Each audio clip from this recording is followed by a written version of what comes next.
Good morning, guys, and welcome to the show. Fernando. Welcome to the show. Today we have a fun one for you. It's gonna be a quick one. We're gonna show you how to take a 4-channel amplifier and set the gains, making it a 2-channel amplifier. So stay tuned.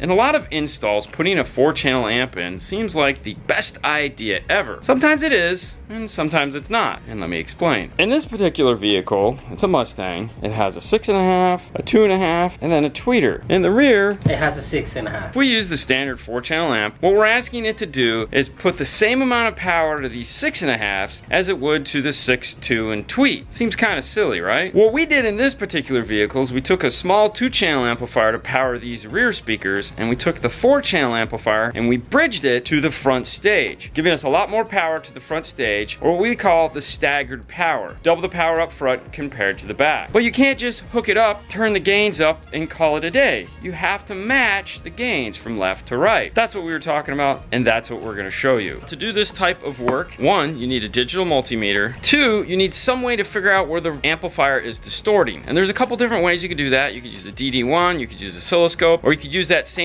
digital multimeter just setting the voltage output first. Using this sheet from Kicker, if your amplifier impedance is going to be 4 ohms and you have 150 watts, you should have 29.49 volts coming out of the amplifier. We're going to be doing it using the internal distortion detectors in the amplifier. Let's hop in the car and I'll show you what I mean. The first step is to play a 1000 Hertz test tone at 0 dB to set our maximum level from our radio. We're using the Educar test and tune amp to do that. This is the 4-channel amp here. We have clean in light located here. Turn the volume up, Fernando. Okay.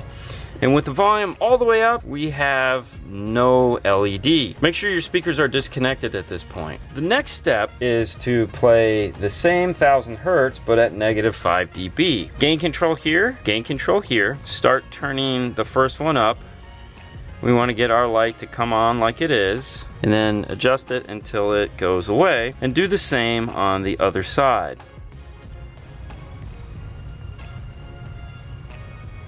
If this amplifier was set up just as a 4-channel, this would be okay. We'd be done, we could move on. But it's not. It's a left and a right. Now we need our digital multimeter. Set the digital multimeter to AC, which is the squiggly with the V. Connect the positive lead to the positive and the negative lead to the negative, and you need to take a reading. In this case, this channel is putting out 28.47 volts. Do the same to the other side. This one is putting out 25.84 volts. It's a slight difference in power output that we need to fix. We're going to use the lower of the two, and we do that because we've set our max gain controls on both. We don't want to bring the one channel up because it will distort. We want to bring the other channel down. Start turning the gain down until you get to that 25.83 number, and it's just going to be a touch. 25.7, close enough. The left and right side of this bridged amplifier are equal outputs. We're done. That was it. Make sure before you do anything at this point, you turn the volume back down to 0, because you have to connect your speaker wires back up to the amplifier. That's it, guys. I told you this was going to be a quick one. If you don't have a digital multimeter to do your installation, make sure you get one. If you want to find cool tools that we use in our installs, make sure you head over to dnftooldrawer.com. You can find lists of the flukes that we use there. But any digital multimeter will do the job and allow you to set your gains up properly. Fernando?